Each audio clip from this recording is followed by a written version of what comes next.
시청자 여러분 안녕하십니까? 센 경제매거진의 곽동수입니다. 올해 내내 뜨겁게 달궈졌던 수도권 신규 아파트 분양권 시장이 변화의 조짐이 일고 있습니다. 지역에 따라서 최고 1억 원 가까이 붙었던 프리미엄도 사그라들고 있고요. 지역에 따라 차이가 있습니다만 이 거래조차 끊어지는 양상을 나타내기도 합니다.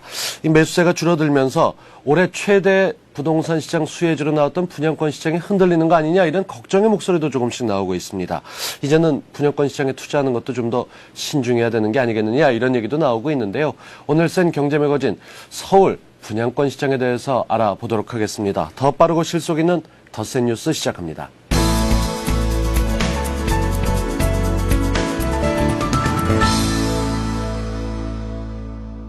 네, 연말이 되면서 판도가 바뀌고 있는 수도권 분양권 시장에 대해서 자세히 알아보겠습니다. 서울경제신문 윤홍우 기자입니다. 어서 오십시오. 안녕하세요. 안녕하세요. 일단 올 상반기만 돼도 아파트에 당첨만 되게 되면 계약금 내는 것만으로 분양권 매매할 수 있고 프리미엄도 많이 받는다 뭐 이런 얘기들이 나왔었는데 요즘은 뭐 분위기가 바뀌었다고요? 네, 올해 상반기까지 부동산 시장에서 최고의 투자 상품으로 부각되던 분양권 시장이 조금 흔들리고 있습니다. 올 초만 해도 아파트 청약에서 당첨만 되면 바로 수천만 원씩 웃돈이 붙어서 분양권이 팔려나갔는데요. 예를 들어 3억 원짜리 새 아파트를 분양받았다 치면 계약금 3천만 원만 내고 바로 웃돈 3천만 원을 붙여서 파는 식입니다. 사실상 수익률이 100%라고 할 수가 있습니다. 하지만 최근에는 분위기가 좀 바뀌었습니다. 비교적 저렴한 값에 분양을 끝낸 단지들은 수차례 분양권이 손바뀜이 일어나면서 이미 시세가 굉장히 커졌고요. 그리고 분양권에 붙는 웃돈이 새 아파트의 분양가를 끌어올리면서 수요자들이 과연 이렇게 높은 가격에 사도 되는지 망설이고 있는 분위기라고 볼 수 있습니다. 네, 그러니까 초반엔 인기 때문에 가격이 좀 올리고 수요자들 몰리고 거래가 이루어지다가 이제 거품이 좀 빠지면서 가격이 하락하고 있다, 불안감도 나오고 있다 이런 얘기가 되는데 그럼 구체적으로 어느 지역에서 어느 정도 하락세가 보이는지 좀 짚어보죠. 네, 일단 현장 주요 단지들의 분위기를 한번 살펴보면요. 지난 7월 동작구 흑석 뉴타운 5구역을 재개발해 공급한 흑석 센트레빌은 이른바 로열층을 중심으로 계약금의 최고 1억 2천만 원까지 프리미엄이 붙었었는데요. 네. 최근에는 6천만 원 정도 수준으로 내려왔습니다. 삼성물산이 노량진구 본동에서 분양한 레미안 트윈파크 역시 분양 짓고 1억 원이 넘는 웃돈이 붙은 매물들이 시장에 나왔는데요. 실거래로는 거의 연결되지 않고 최근에는 프리미엄이 4천만 원 정도 수준까지 떨어진 것으로 확인됐습니다. 이 밖에 지난 3월 대우건설이 용산구에서 분양한 효창파크 푸르지오도 한때 1억 원에 육박했던 프리미엄 호가가 2천만 원에서 3천만 원까지 내려왔고요. 중구 신당동에서 분양된 신당 2편 한 쌍도 주택형별로 3천만 원에서 4천만 원 가까이 프리미엄이 붙어있지만 실제 거래는 거의 이루어지지 않는 상황입니다. 네, 뭐 걱정되는 얘기들이 참 많습니다만 이렇게 분양권 시장 자체가 연말로 가면서 급격하게 냉각되고 있는 이유, 이 찬바람이 부는 원인은 뭐라고들 분석하고 있습니까? 네, 일단 새 아파트의 분양가가 크게 오른 것이 가장 큰 요인으로 꼽힙니다. 서울 재개발 재건축 지역의 경우 올해 상반기까지만 해도 분양가가 3.3제곱미터당 약 1,400만 원에서 1,500만 원 수준이었는데요. 하반기에는 2천만 원이 넘는 수준까지 뛰어올랐습니다. 강남권에 인접한 고덕동 같은 경우에는 최고 3천만 원까지도 뛰어오른 아파트가 선을 보이기도 했는데요.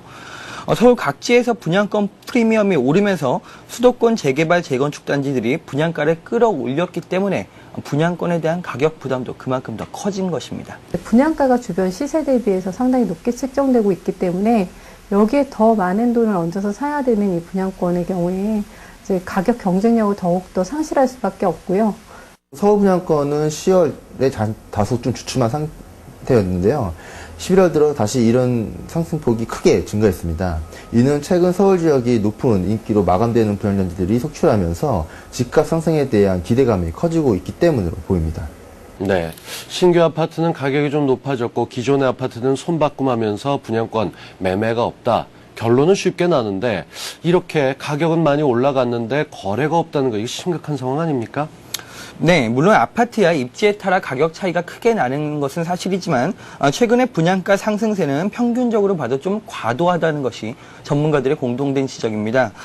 분양가가 비교적 저렴했을 때야 조금 더 웃돈을 주고 사더라도 입주 시기에 더 오를 것이다 이런 기대감 때문에 매수세가 붙지만 지금은 분양권에 웃돈까지 붙여 집을 살 경우 막대한 부담이 생깁니다. 특히 정부의 대출 규제에 따라 일반 아파트 거래 시장의 경우 침체가 계속되는 상황인데요. 주변 집값은 떨어지는데 새 아파트는 고분양가의 웃돈까지 붙어 거래를 하겠다고 나서니 정상적인 현상이라고는 볼 수가 없습니다. 수요자들도 불안해할 수밖에 없는 것입니다. 그렇군요. 그렇기 때문에 충분히 시장을 살펴보면 이유가 이해가 되긴 하는데 이 분양권 일단 사면 남는다 했던 식의 묻지마 투자는 이제 좀 지양을 해야겠네요.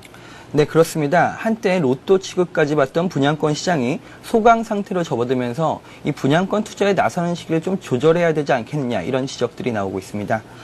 지금까지 정부의 대출 규제로 기존 집값이 전반적으로 하락세를 보인 반면 분양권가만 홀로 뛰는 비동조화 현상을 보였는데요. 네. 앞으로는 분양권 가격도 동반 하락할 개연성이 크기 때문입니다. 인근 아파트보다 이미 1억 원에서 2억 원 이상 비싸게 분양된 아파트에 또다시 웃돈이 붙는다면 아무리 새 아파트라 해도 투자하기가 위험하다는 건데요. 최근에 또 청약에 당첨된 사람들은 실거주 목적으로 이 아파트에 청약을 했다기보다는 네. 바로 분양권에 웃돈을 붙여서 팔려는 투자 아하. 수요가 많습니다. 네. 그 말은 결국 시장에 매물이 많다는 건데요. 매물이 많아서 가격 하락이 생길 수 있다는 것도 부담 요인이라고 볼 수 있습니다. 이에 따라 전문가들은 청약 통장이 없이 분양권을 통해 새 집을 살 생각이라면 분양 직후에 바로 매물을 무리하게 잡기보다는 분양권의 그 가격 추이를 좀 살펴보면서 좀 저렴한 시간대에 매입하는 것이 좋지 않겠느냐 이런 충고를 하고 있습니다. 네, 어떻게 보면 지금이 그런 시기도 될 수 있겠다 싶은 생각이 드는데 역으로 얘기하면 말입니다. 분양권이 지금 좀 과하게 가격이 올라서 그렇지 가격이 좀 정상화된다면 투자할 만하다 이렇게도 해석이 되겠습니다. 네, 그렇습니다. 최근 분양권 시장이 주춤하고는 있지만 분양권은 여전히 매력적인 투자 상품이 분명합니다. 분양권은 세법상 주택으로 분류되지 않아서 입주 전까지 취 등록세를 내지 않아도 되고요. 청약 통장도 필요가 없습니다. 또 대출 규제에 적용되지 않아 대출이 비교적 자유로운 편이고요. 중도금과 잔금을 2, 3년에 걸쳐 나눠낼 수 있어서 어떤 자금 운영 계획에 있어서도 장점이 있습니다. 네. 청약 통장이 없는 그 대신 새 아파트 입주를 노리는 수요자라면은 사실 분양권만큼 적당한 투자처는 없는데요. 분양권에 웃돈이 붙었다 해도 입주 시기에는 그 이상으로 가격이 오른 일도 빈번했습니다. 다만 너무 높은 가격만큼은 좀 경계를 해야 되지 않겠느냐 이런 지적입니다. 네. 분양권은 그렇게 주택 청약 통장 없이 새 집을 마련하는 분들께 도움이 되기도 하겠습니다만 뭐 세제 면에서도 혜택이 있고요. 그럼에도 불구하고 이 거래할 때 전반적으로 알아둬야 될 점을 좀 놓치시는 분들도 계시지 않을까 싶습니다. 정리해 주시죠. 네, 그렇습니다. 분양권과 아파트 거래의 가장 결정적인 차이점은 사고 팔 때 매겨지는 세금입니다. 분양권은 양도세 중과 대상이 아니기 때문에 여러 개의 분양권을 보유해도 매겨지는 세금에는 차이가 없습니다. 분양권 양도세의 경우 계약일로부터 1년 이내 팔 때는 양도 차익의 50%, 1년 이상, 2년 미만일 때는 40%, 2년 이상일 때는 6에서 35%의 세율이 각각 적용됩니다. 이 점은 기존 주택과 비슷한데요. 네. 단 분양권은 잔금을 치르고 등기를 내는 순간부터는 주택으로 분류가 되기 때문에 세금을 좀 아끼고 싶은 사람이라면은 잔금을 내기 직전인 분양권 상태에서 집을 파는 것이 가장 유리합니다. 그 입주 후 매도를 하게 되면 다시 1년 이하의 중과세인 60% 세율이 적용되기 때문에 그 매도자들 같은 경우에는 입주 전에 매도를 서두르는 경우가 많습니다. 따라서 매수자들 같은 경우에는 입주 직전에 그 분양권을 매입하는 것이 좋을 것 같습니다. 택지지구의 경우에는 전매가 제한되어 있는데요. 이 전매 제한 물량에 함부로 이제 그 거래를 하셨다가는 워낙 처벌이 과하기 때문에 이런 부분들을 염두에 두셔서 가급적이면 불법 전매를 피하시고요.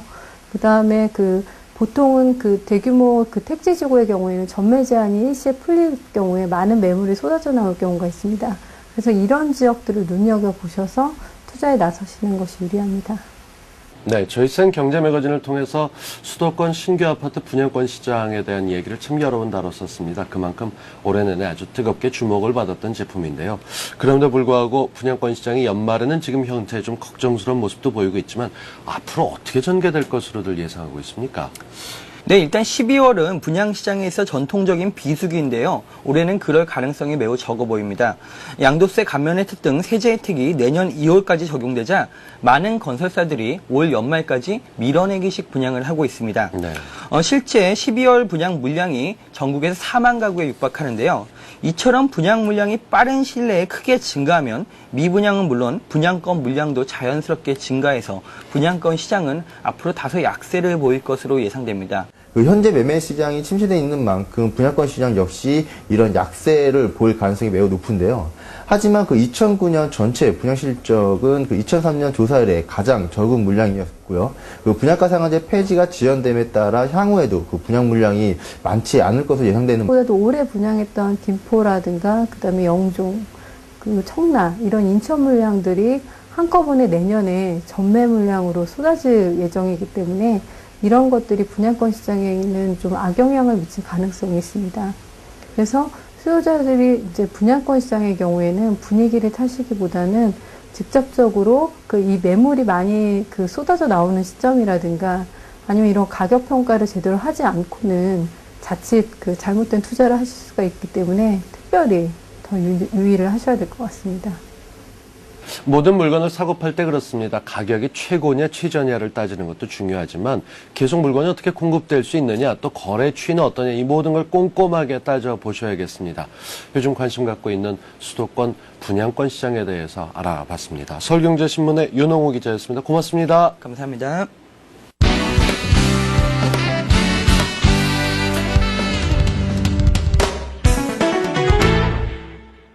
우리 경제에 반짝이는 흐름이 보이는 시간 재테크 플러스입니다. 요즘 날씨가 쌀쌀해지면서 난방비 걱정도 그만큼 커지실 겁니다. 겨울이다 보니까 무조건 춥게 지낼 수만도 없는 노릇이고 그렇다고 따뜻하게 보내자니 상당한 비용을 감수해야 될 테고 어떻게 해야 될까 갈등 많으실 텐데요. 오늘 재테크 플러스에서는 큰돈 들이지 않고 겨울 나는 법, 나도 모르게 집안에 새 나가는 난방비 잡는 법에 대해서 알아보도록 하겠습니다. 실속 있게 보낼 수 있는 유용한 정보들 만나보시죠. 쌀쌀해진 추위를 이기기 위한 사람들의 필수품이 있다면? 이거요. 장갑이랑 목도리랑 털모자요.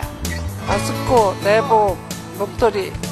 저 같은 경우는 애인이 공교롭게도 없는 관계로 이제 옆구리가 많이 시린 편입니다. 그래서 장갑이나 목도리 같은 거를 다 두텁게 해서 추운 거를 많이 하려는 편이에요. 자취생활을 오래 해가지고 전기장판을 꼭 챙기고요. 추워지면 아무래도 내복 아닐까요? 다들 겨울 준비에 바빠진 가운데 특히 호황을 누리는 곳. 네, 주문량이 좀 많아요. 날씨가 좀 쌀쌀하니까.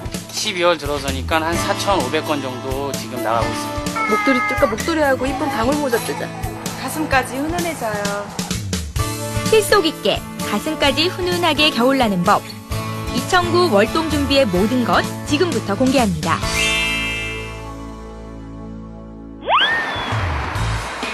겨울이 오면 하루에도 수십 통씩 밀려드는 전화에 눈코 틀 새 없는 가게가 있다.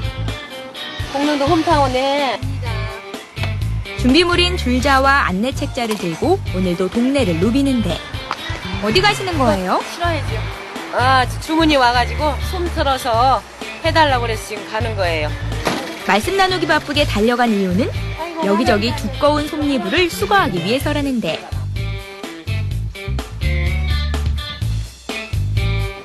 버리는 이불이에요? 아니, 버리는 거 아니고요. 너무 두꺼워서 둘로 나눠가지고요. 우리가 사용하려고요. 싱글로 2개 하고 이건 더블 둘이 덮는 이불을 2개를 하고. 바로 헌 솜이불을 새 것으로 교환하는 게 월동 준비의 첫 번째 과제.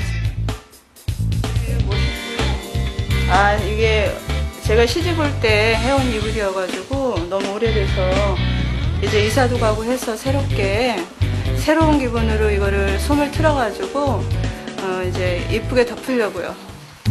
잘 해다 드릴게요. 예. 장롱 깊숙이 안 쓰던 솜이불을 재탄생시키는 건 바로 솜틀집. 테이블 살 필요 없이 재활용을 통해 저렴하게 겨울을 나는 노하우란다. 오랜 세월간 낡고 딱딱하게 눌렸던 솜이 새하얀 눈송이처럼 한 올 한 올 재탄생하는데 눈으로만 봐도 푹신푹신함이 절로 느껴진다. 현재 헌솜을 새솜으로 가공하는 과정입니다. 이 과정은 솜 트는 과정인데 불순물은 아래로 다 제거되게 되어 있습니다. 이렇게 풀게 되면은 상당히 따뜻하고 위생적인 새솜으로 변모하는 그런 과정입니다. 그렇다면 솜트기를 마친 솜이불의 위력은 바로 헌이불 하나가 테이블 3개로 대변신. 이렇게 알뜰한 월동 준비는 하루에도 20건 이상 주문이 밀려들고 솜 트는 일에 밤낮이 없을 정도다. 어디신데요? 요즘 날씨들이 추우니까 갑자기 전화도 많이 오고 또 여러 손님들 많이 찾아오고 하시네요. 요즘에 현재 이 솜은 옛날에는 기후가 많이 날씨가 추워서 두껍게 이불을 해서 덮었는데 지금은 난방 시설이 좋고 이래서 솜을 굉장히 얇게 이불을 덮기 때문에 새로 이걸 틀어가지고 재생을 하게 되면은 2개 내지 3개 가벼운 이불을 만들어서 덮게 되면은 상당히 위생적이고 포근하기 때문에 이 솜틀 기계가 수십 년, 50년, 100년이 지나도 이 생명을 유지하고 있고 상당히 소비층, 특히 서민층들에게 인기가 많은 그런 작업이라고 말씀드릴 수가 있습니다. 솜 트는 작업이 끝나면 한 번 더 세단장에 들어가고 솜을 이제 소비자가 갖다 틀어갖고 이 속을 꾸며야 되거든요. 이렇게 재활용한 솜니불은 시중에서 사는 것보다 얼마나 저렴한가요? 비용은 재생해서 새솜으로 만드는데 4만 원대입니다. 비용은. 저렴한 가격에 한 보따리 횡재하는 기분은 물론 원하는 사이즈, 원하는 스타일에 따라 맞춤 제작도 가능해 겨울나기를 준비하는 고객들의 만족은 그만큼 크다. 이거 뽀송뽀송하고 좋고요. 또 아무래도 솜으로 덮으니까 두꺼운 거 솜으로 덮으니까 따숩고 또 이렇게 에너지도 많이 절약이 되거든요. 그래서 너무 좋으네요. 역시 매년 겨울이면 즐겁다는 서울의 한 사무실. 수북이 쌓여있는 물건들과 포장 작업에 정신없는데 문풍지고요. 겨울철에 바람 잘 날 없잖아요. 이게 최고죠. 문풍지가 바로 훈훈한 겨울을 준비하는 효자 품목. 지난달까지만 해도 한 300건 정도 주문량이 됐고요. 12월 들어서니까 한 4,500건 정도 지금 나가고 있습니다. 쌀쌀한 날씨에 난방비 걱정 덜어주니 특히 단독주택이나 복도식 아파트, 베란다 확장형 구조 등의 그 효과가 상당하다고 한다. 안녕하세요. 고민 끝에 문풍지를 구입한 한 주부. 이 동네가 지형적인 특징 때문에 다른 지역보다 좀 바람이 많이 부는 것 같아요. 또 저희 집 같은 경우도 고층이라서 바람이 좀 다른 집보다 더 심했었거든요. 그래서 작년 같은 경우 난방비가 좀 다른 집보다 좀 많이 나왔다고 생각이 들더라고요. 그래서 어떻게 절감을 할 수 있는 방법이 없을까 생각한 것 중에 마트에 갔더니 문풍지를 이제 쉽게 구입을 할 수 있겠더라고요. 그래서 이번에 한번 사용을 해보려고요. 아무리 이중창이라 해도 문틀 사이 틈새는 칼바람의 무방비 상태. 이럴 때 문풍지 하나로 상하 좌우 완전 무장시켜주면 어때요? 이젠 바람 한 점도 허락되지 않겠죠? 이번에는 장소를 바꿔보는데 저희 집 같은 경우는 중문을 안 달았거든요. 근데 현관문을 통해서 들어오는 찬바람도 무시 못하겠더라고요. 이렇게 틈새만 잘 막아도 겨울 난방비 최대한 14%까지 절감할 수 있다는 사실 기억하세요? 이번에는 대형 비닐이 등장하는데 이건 어디 쓰는 물건인가요? 이 방 같은 경우는 서재이긴 한데 사실 잘 사용을 하지 않거든요. 그래서 겨울 동안은 창문을 막아두려고 해요. 자주 여닫지 않은 창문이 있다면 이렇게 겨울 동안만이라도 바람을 차단해두는 게 경제 손실을 막는 비법. 이제 많은 도움 되셨죠? 사실 겨울철만 되면 난방비를 어떻게 하면 절약할 수 있을까 항상 고민을 했었거든요. 근데 오늘 이렇게 문풍지를 직접 사서 붙여보니까 작업도 생각보다 어렵지 않았고요. 또 올겨울 난방비를 절약할 수 있다는 생각이 들어서 너무 뿌듯했어요. 그렇다면 여기서 잠깐 겨울철에 지켜야 할 몇 가지 상식을 짚어보자. 외출할 때 보일러를 끄면 켜는 순간 연료 소모가 커져 급물. 최소한의 온도를 유지하는 게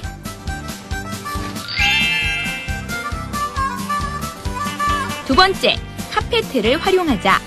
열 보존 효과가 있는 카페트는 체감 온도를 상승시키는 효과가 있다. 마지막으로 사용하지 않는 방이 있다면 보일러부터 점검하자. 온수 밸브 하나만 잠가도 그의 난방비는 눈에 띄게 준다는 사실. 이번 겨울엔 꼭 실천하세요.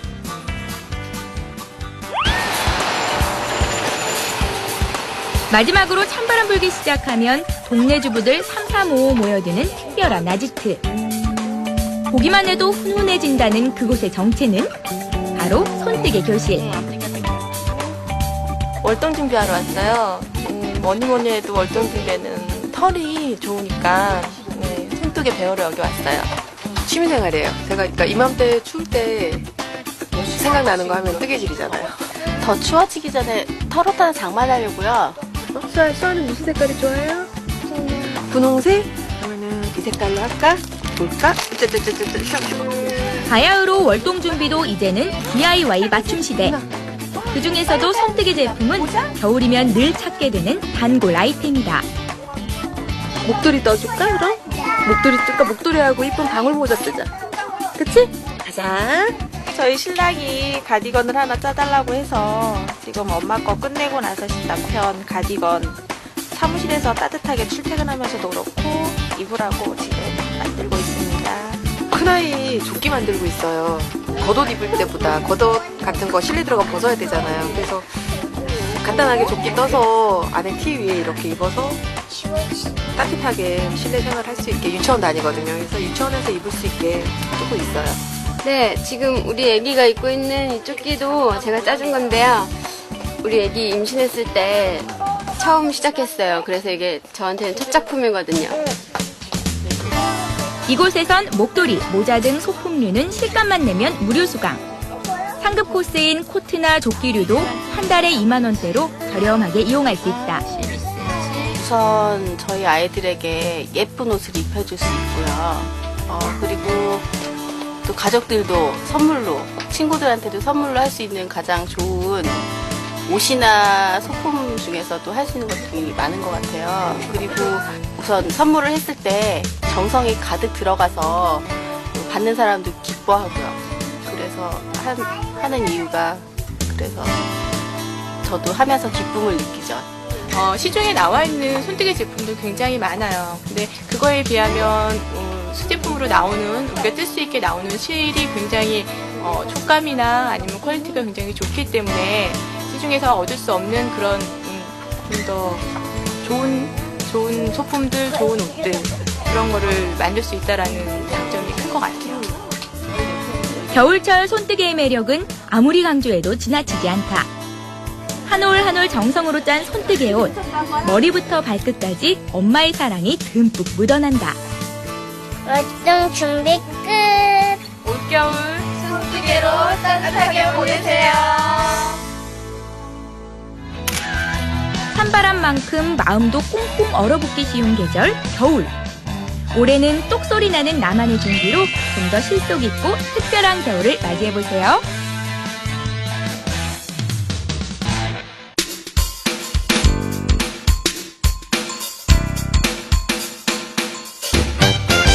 네, 전문가와 함께하는 잘 벌고 잘 사는 법 시간입니다. 저희 지난 4회에 걸쳐서 재개발 투자의 리스크, 서울시 경기도 유망 지역, 그리고 어떻게 이 관리하는지를 살펴봤습니다. 이제 투자 마인드와 스킬이 중요하다는 생각들이 드실 텐데요. 오늘 그 관련된 이야기 나눠보도록 하겠습니다. 리얼피 에셋의 박병천 대표 모십니다. 어서 오십시오. 네, 안녕하세요. 투자, 마인드가 중요하고 스킬도 중요하다 이런 생각들은 하고 있지만 사실 간과하기 쉬운 건데 이게 없다면 사실 투자 자체가 힘든 거죠. 네, 그렇습니다. 그 투자 마인드와 스킬은 우리가 투자 지역을 선정하고 또 물건을 선정하는 일도 중요하겠지만요. 어찌 보면 그것들보다 더욱더 중요한 일이 아닐까 생각이 듭니다. 왜냐하면은 동일한 지역 그리고 그 동일한 지역에 심지어 동일한 물건을 우리가 투자하더라도 이러한 마인드와 스킬에 따라서 그 결과가 좀 판이하게 달라질 수 있기 때문입니다. 그렇군요.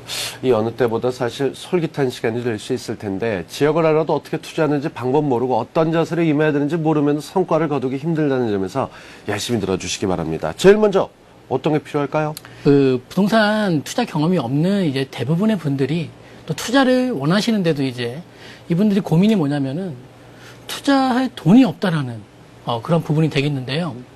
그 어찌 보면은 그분들께서 생각하시는 투자 금액이 다소 높진 않나 이런 생각을 해볼 수 있겠습니다. 뭐 최소한 1억 이상, 안 그래도 5천만 원 이상은 돼야 되지 않냐 이런 생각들을 많이 하게 되죠. 네, 그렇습니다. 그래서 그렇게 생각하시는 분들이 투자를 원하시면서 계속적으로 이제 은행에 저금하시면서 모아 가시는데요.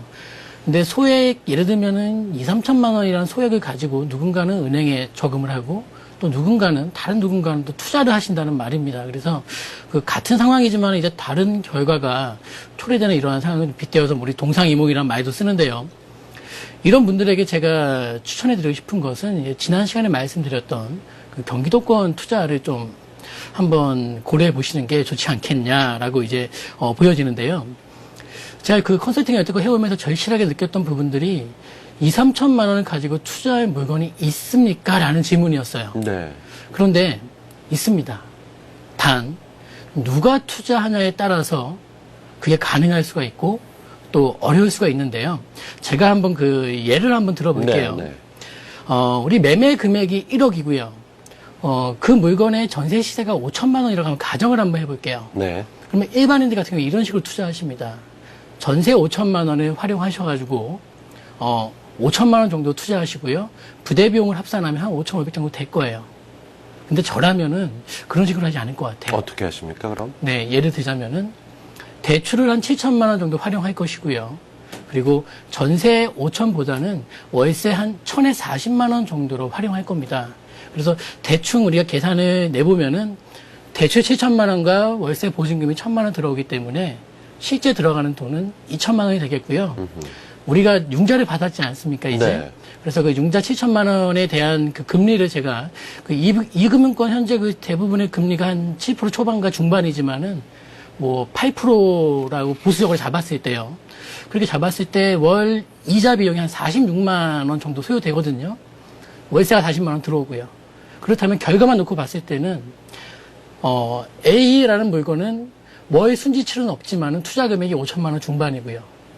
똑같은 B라는 케이스에서는 한 달에 순지출이 6만 원대지만은 네. 투자 금액을 반 이상 줄일 수 있다라고 가정한다면은 대부분의 분들이 이 B를 택하실 거예요.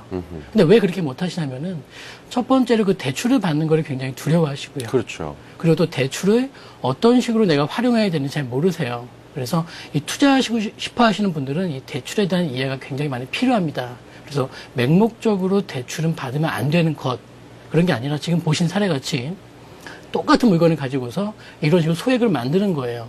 왜 이렇게 소액을 만드냐면은 어차피 팔기 위해서 물건을 사기 때문에 팔기 위한 여러 가지 준비를 매수하는 시점에서 우리가 다 준비를 해놓는 겁니다. 계속 지고 있을 게 아니고 언젠간 팔아야 될 물건들이니까요. 그 파는 시점은 언제 뭐 정해져 있지는 않겠지만 여러분들께서 내가 좀 팔아야 되겠다 해서 준비하는 게 아니라 사는 시점부터 팔 준비를 하시라는 것입니다. 그래서 똑같은 물건이 시장에 나와 있더라도 어떤 물건은 5천만 원 중반이고 어떤 물건은 이렇게 2천만 원 초반이라면은 그 2천만 원 초반짜리 물건이 먼저 팔리게 돼 있습니다. 그런 것이고요. 또 이 소액이 왜 이렇게 중요하냐면은 과거에 우리 서울시에서 그 재개발 뉴타운을 중심으로 해서 빌라 가격들이 뭐 1년 동안 2배가 넘게 상승하는 뭐 모습도 보였지만은 재개발 뉴타운이라는 어떠한 모멘텀도 있던 건 사실입니다. 하지만 그 당시만 하더라도 재개발 뉴타운은 소액 투자라는 메리트 때문에 이게 크게 상승했었거든요. 네. 그렇다면은 현재 서울시에 있는 재개발 뉴타운 지역들이 대부분 이제 소액 투자 지역이 아닙니다. 그래서 경기도권으로 포커스 맞춰 나가시면은 여러분들께서 은행에 그냥 모셔둘 그 목적 없는 돈의 행방을 여러분들이 이제 좀 잡아갈 수 있지 않을까, 방향을. 예, 그렇게 생각이 듭니다. 대출에 대한 부담이 클 수 있지만 역으로 얘기하면은 투자 금액이 실금액이 적기 때문에 매매를 고려해도 훨씬 더 유리하다, 이런 얘기 아마 귀담아 들으시기 바랍니다. 첫 번째 기술 들어갔고요. 재개발 뉴타운 투자의 기술 두 번째 알려주시죠. 네, 여러분들께 그 다음으로 소개해드릴 기술은요, 계약의 기술인데요.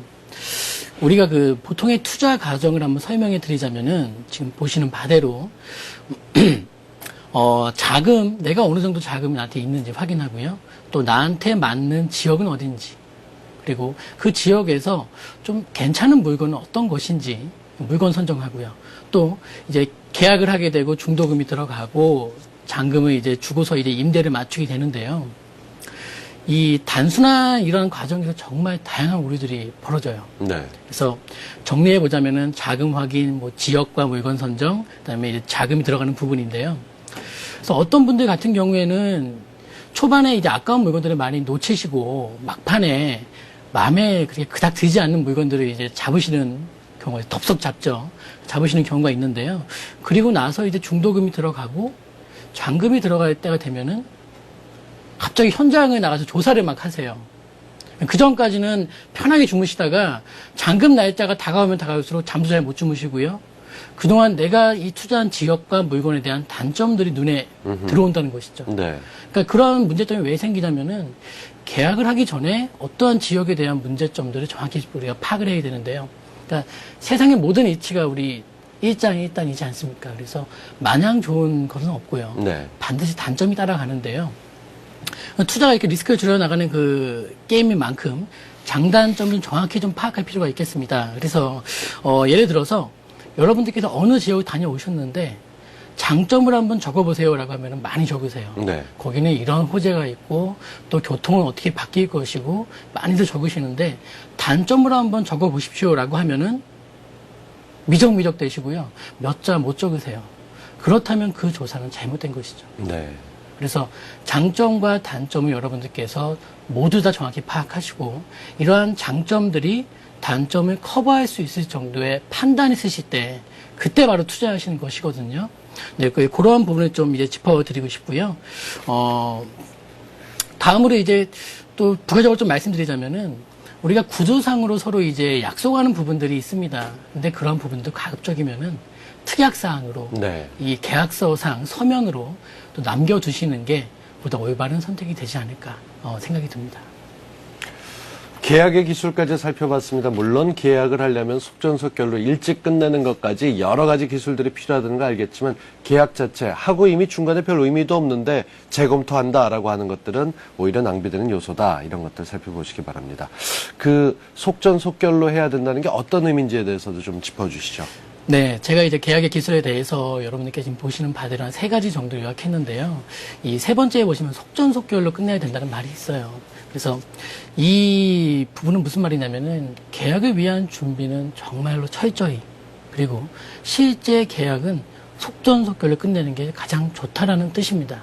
그래서 우리 초보 투자자분들 같은 경우에는 계약을 막상 하려고 이제 부동산 중개업소 방문하시면은 시간이 엄청나게 많이 소비되는 경우가 많아요. 근데 이 투자를 잘 하시는 분들 같은 경우에는 이 계약이 굉장히 수월합니다. 네. 그래서 그 예를 들어서 이제 계약을 하기 위해서 매도인 분과 이제 매수인 분과 중개업자분들이 모였는데 시간이 오래 지체되는 경우가 많습니다.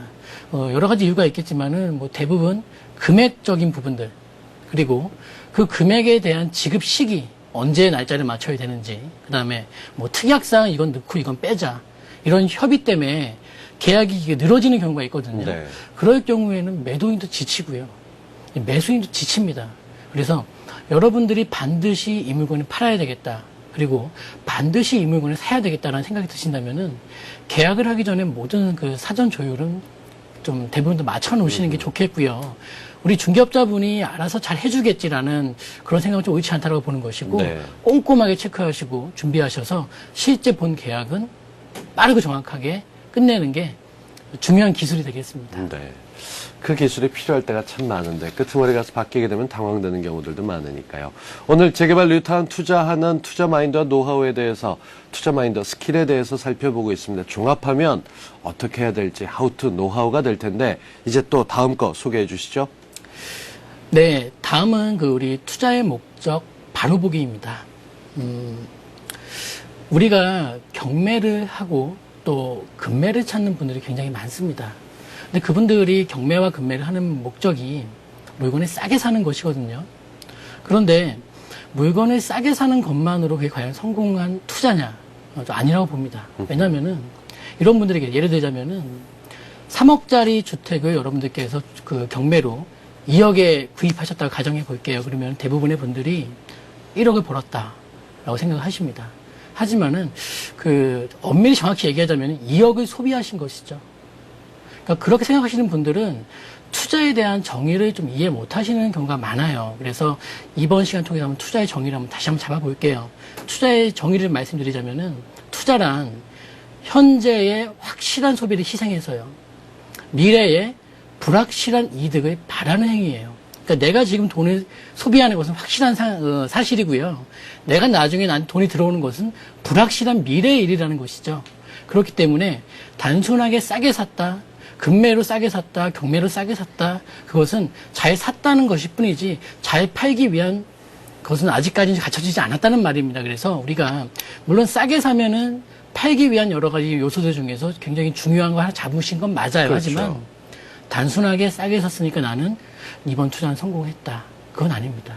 심한 말로 시세보다 비싸게 잡으시더라도요. 더 비싸게 파시는 분이 성공한 투자예요. 그래서 투자의 최종 목적은 매도입니다. 그래서 여러분들이 앞으로 경매를 하시고 또 금매를 찾으시더라도 나는 이번 이 부동산에 싸게 살 거야라는 생각에서 그치지 마시고요. 내가 지금 물건값을 깎고 내가 지금 경매를 하는 이유는 잘 팔기 위한 준비를 지금 한다. 그러니까 단순한 차이지만은 이 마인드에 따라서 결과가 많이 달라져요. 그리고 앞으로 투자하시는 과정에 있어서도 좀 많이 갈릴 것이라고 보기 때문에요. 이러한 마인드를 좀 잡으셨으면 합니다. 그래서 보시는 바대로 팔아야 돈이 됩니다.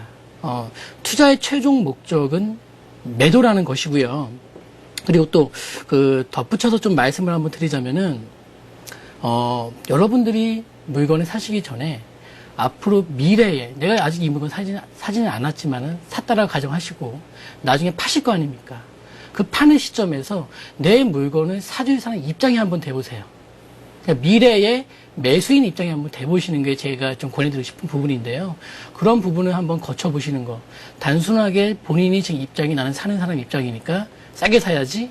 이런 입장으로 접근하시, 1차원적인 입장으로 접근하지 마시고 조금 더 한 수, 두 수를 좀 내다보시는 게 필요한 시점이 아닌가 싶습니다. 투자를 완성시키는 것은 좋은 물건을 싸게 사는 게 아니라 매도하는 것. 그래서 수익이 실제로 발생돼야 되는데 보통 분들은 주변 시세보다 조금만 싸게 사도 와, 잘 샀다, 돈 많이 벌었어 이렇게 생각하시는 시각을 좀 바꾸라는 중요한 말씀을 해주셨습니다. 자, 이제 어떤 점을 또 기억하면 좋을까요? 네. 다음으로 여러분들께 제가 이제 말씀드리고 싶은 부분들은요, 재개발 뉴타운 우리 배웠습니다. 서울과 경기도권 지역들에 배웠는데요. 옛말에 이런 말이 있어요. 개구 우후라는 말이 좀 어려운데요. 쉬운 말로 닭의 부리가 될지언정 소의 꼬리가 되지 말라. 그러니까 닭을 제가 경기도에 비유하겠고요. 이 소를 비유한다면은 소 중에서도 우리가 배웠던 세계 테마 도심과 한강과 강남권을 벗어난 예를 들면 좀 외곽에 빠져 있는 지역에 투자할 바에는 경기도 여러 도시들 중에서 노른자 핵심 지역 그 지역들을 여러분들이 지역 선정하면서 고려하는 게 보다 좋은 성과가 2010년도에 우리가 기대할 수 있지 않을까 싶습니다. 그래서 힘을 강하게 실을 수 있는 지역에 지금 올라타야 되기 때문에요. 서울 같은 경우에는 우리가 배웠던 도심과 한강, 강남 그리고 그 지역이 아닌 외곽 지역이라면 아싸리 그냥 차라리 경기도권에 있는 메인 지역 각 도시들마다 그 도시기본계획상 그 중심지로 묶여있는 핵심지를 보시는 것들이 올바르다 보는 것이고요. 물론 마찬가지로 소액 투자 전제 조건으로 접근하시는 게 올바른 선택이 될 거다 해서 제가 이런 식으로 한번 준비 한번 해봤습니다. 네. 사실 뭐 머리가 될 거냐 꼬리가 될 거냐 수익만 많으면 된다 하실 수도 있지만 어떤 투자를 어떻게 하느냐에 따라서 이 개인의 성향도 참 크게 작용하지 않겠습니까? 그런 면에서 부동산은 정말 투자하는 게 쉽지 않은데 이 시세 효과적으로 잘 알아야 어떻게 투자를 할 수 있을 것 같은데 이런 거 살펴보는 노하우도 좀 있습니까? 네, 그 시세 조사에 대해서 좀 어떻게 시세를 정확히 조사를 하는 게 맞는지 좀 그 노하우를 좀 알려드리겠습니다. 그리고 우리가 시세를 조사할 때는 이런 식으로 조사하세요. 현장에 나가셔서 이 지역 시세가 얼마입니까? 이 물건은 시세보다 싼 겁니까? 이렇게 여쭤보시거든요. 네. 그래서 이 지역은 시세가 얼마, 저 지역은 시세가 얼마, 막 이런 식으로 접근하시는데요. 올바른 시세 조사가 아니고요. 이 시세 같은 경우에는 부동산 중개업소마다 다 달라요. 즉 시세의 근거는 그분들이 거래를 시킨 물건들의 매매 가격들이 시세의 근거거든요. 그러니까 어떤 식으로 시세를 브리핑 하시냐면은 실제 물건보다 조금 높은 시세를 각인시켜야 이제 거래가 또 수월하게 이루어지기 때문에 시세를 단순하게 묻는 것은 올바른 조사가 아니고요. 그럼 올바른 시세 조사는 과연 무엇이냐면은 물건 조사를 통한 부분이 올바른 시세 조사가 되겠습니다. 왜냐하면 시세는 그 지역에 있는 모든 매물들의 평균치이기 때문에 그래요. 그래서 객관적인 시세는 시세 자체의 조사보다도 물건 조사를 통한 시세 조사가 올바른 시세 조사다. 예, 이렇게 정리할 수 있겠는데요. 중개업소에서 말하는 그 시세를 믿는 사람이 어딨어라고 묻는 분도 계실 겁니다. 하지만은 있습니다. 그리고 되게 많아요. 초보 투자자들의 경우는 특히나 그럴 위험이 맞습니다. 크죠. 그래서 나는 아닐 거야라고 생각할지 모르겠지만은요. 곰곰이 한번 생각해 보시면은 올바른 시세 조사하시는 적이 많지는 않으실 거예요. 그래서 그 시세 조사는 이렇게 매물 조사로 접근하시는 부분을 좀 권해드리고 싶고요. 그러면 이런 매물 조사, 즉 물건 조사는 어떤 식으로 하는 게 올바르겠냐라고 보았을 때는 매수인과 매도인 양자의 입장을 접근하는 걸 좀 권해드리고 싶어요. 우리가 나는 물건을 살 거니까 매수인 입장으로 접근하고 나는 물건을 팔 거니까 이 물건 팔면 얼마 받을 수 있습니까? 매도인 입장으로 접근하고 이렇게 하시는데요. 그게 아니라 양쪽 입장으로 다 접근 한번 해보세요. 그럴 경우에는 이제 그 유사한 물건, 심지어 동일한 물건도요. 이 입장에 따라서 가격과 시세가 천차만별입니다. 그렇기 때문에 실수를 할 수 있단 말입니다. 그래서 양자의 입장으로 나는 매수인 입장이지만은 매도인 입장으로 한번 여러분 체크해 보시는 게 올바른 선택이 되지 않을까, 노하우가 되지 않을까 싶습니다. 네. 투자할 때는 그저 사는 것만 말고 매도할 것도 염두에 둬야 된다는 얘기와 맞물려 본다면 당연히 매수인 입장, 매도인 입장 한 번씩 돼 보실 거라 생각이 됩니다. 오늘 이 여러 가지 투자 마인드와 스킬에 대해서 배워보고 있는데 아주 유익한 시간이 되고 있습니다. 저도 많이 배우는데요. 이 계속해서 투자 마인드와 스킬, 남아있는 법칙들도 좀 살펴보죠. 네, 우리 그 투자 마인드 스킬 6번째인데요. 시장에 순응하는 투자 법칙을 완성하기 위한 노력을 하셔야 돼요. 제가 지금 여러 투자자분들 중에서 가장 걱정스러운 부분이 뭐냐면은 2006년도와 7년도에 그 대세 상승장에서 돈을 벌어보신 분들이 가장 걱정스러워요. 어떤 부분이냐면요. 2006년 한 해 동안 강북에 있는 이 재개발 빌라들이 매매 가격이 심지어 2배 이상, 3배까지 뛴 지역들도 많아요. 그러니까 그 시장에서 돈을 벌어보셨던 분들이 내 판단이 맞았어. 내 결정이 옳았어. 역시 내가 투자할 수 있는 그 감각이 내가 좀 있어. 이렇게 생각하시는데요. 물론 그분들이 잘해서 돈을 번 건 사실이에요. 하지만은 보다 근본적인 원인을 놓고 보자면은 그분들이 잘해서 벌었을 수 있겠지만은 제가 봤을 때는 가장 큰 공을 세운 것은 시장이거든요. 그러니까 즉 대세 상승장에서 그 모든 지역과 매물들이 이끌고 시장이 올라갔어요. 그러니까 시장이 돈을 벌어준 게 사실입니다. 그래서 내가 여태껏 이런 식으로 난 투자해서 돈을 벌어왔고, 내가 투자하면서 난 큰 무리가 없었고, 난 지금껏 내가 해오던 방식대로 투자하면 돼. 그러면 난 성공할 수 있고, 수익이 계속 유지될 수 있고 하시는데요. 지금 부동산 시장이 움직임이 굉장히 빨라지고 있어요. 움직임이 과거와 다릅니다. 그러니까 주식 시장과 어떤 동조화 형도 띄고 있고요. 또 여러 가지 개발 계획들이 나오면서 변수가 많아지고 있어요. 네. 그래서 과거처럼 그런 투자하면 서울시 아파트 사는 게 최고지.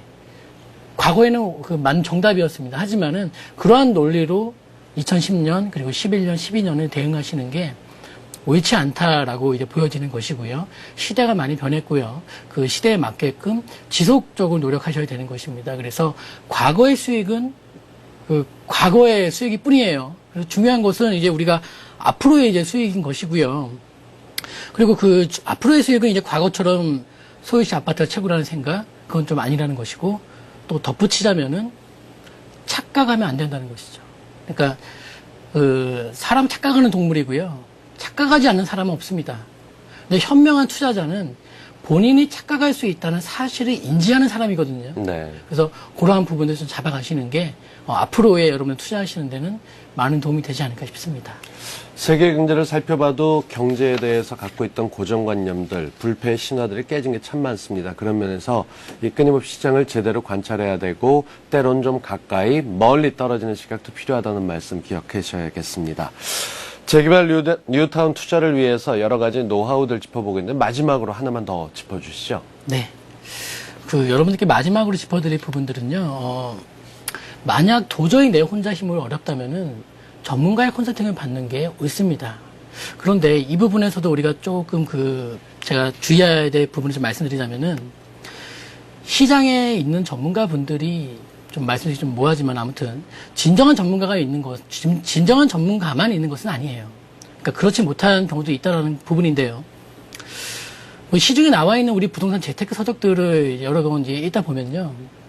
이런 걸 느낄 수 있는데요. 누가 어떤 식으로 해서 투자해서 돈을 벌었다라는 어떤 무용담, 그러니까 성공 스토리, 그러니까 어찌 보면은 좀 호도하는 면이 없지 않아 있습니다. 그리고 심지어 또 알맹이도 없는 경우도 많아요. 단지 누군가가 돈을 얼마 벌었다는 이야기가 끝인데요. 여러분들이 이제 그런 부분에 대해서는 그 스스로 좀 어떤 식으로 그 가릴 수 있을 정도의 좀 그렇죠. 옳고 그름을 가릴 수 있을 정도의 마인드가 좀 필요한 시점이 아닌가 싶고요. 물론 뭐 주식시장도 예외는 아닙니다. 그렇죠. 네. 그래서 그 맹목적으로 전문가의 컨설팅을 받아서 내가 따른다라는 것은 옳지 않고요. 그래서 전문가를 컨설팅 받더라도 어떤 식으로 그 컨설팅이 얼마나 정확하고 또 얼마나 또 멀리 내다보는지 그런 걸 좀 체크하시면 좋겠고요. 그리고 이런 분들이 계세요. 막연하게 그 어떠한 대가나 목적 없이 그 정보를 받고 싶어 하는 분들이 굉장히 많은데요. 여러분들 그 냉철하게 생각해 본다면은요. 어떠한 대가나 아무런 목적 없이 여러분들에게 주어지는 정보가 항상 옳다라고 볼 수는 없습니다. 그래서 그런 것들을 좀 맹목적으로 바라시기보다도 정당한 대가를 지불하시고 올바른 컨설팅 받는 게 더 현명한 판단인데요. 대부분의 분들이 반대로 하신다는 건 좀 안타까운 사실인 것이죠. 네. 몸이 아플 때는 전문가인 의사의 도움을 받고 법적으로 문제가 있을 때 이제 우리 법률 전문인들의 도움을 받는 단계는 됐습니다. 결혼도 웨딩 플래너와 상의하는 시대에 이 재무관리 혼자 하지 마시고 부동산 투자 같은 것들도 재무 컨설턴트들과 함께 이야기 나눠보시는 거, 이 옥석을 가려내는 눈만 있다면 제대로 된 투자하는 데 분명히 도움이 될 거라 생각합니다. 오늘 재개발 뉴타운 투자, 마인드와 스킬에 대해서 살펴봤습니다. 오늘까지 벌써 5주에 걸쳐서 시간 나눠봤는데요. 꼼꼼하게 기본부터 짚어주시고 어떻게 하면 좋은지에 대해서 새로운 시각을 주신 리얼피에셋의 박병찬 대표. 오늘도 말씀 잘 들었습니다. 고맙습니다. 네, 감사합니다. 매년 이맘때쯤에 혹시나 했던 일이 역시나 반복하게 되는 게 있습니다. 새해 예산안 통과가 이번에도 법정 기한 내에 지켜지질 못했습니다. 무엇보다 4대강 관련된 예산을 검토해야 된다는 쪽과 통과시키자는 팽팽한 마찰이 이어지면서 이 서민들 살림살이가 뒷전으로 밀리게 되는 거 아닌가 걱정이 큰데요. 이 내 탓 공방만 벌이지 말고 후다닥 처리하는 일 없이 꼼꼼하게 살펴줬으면 하는 게 모든 국민들의 마음이라는 거 잘 알고 예산안 마무리 잘 되길 기대해 보겠습니다. 이번 주 센 경제 매거진 준비된 순서 여기까지입니다. 다음 주에 인사드리겠습니다. 고맙습니다.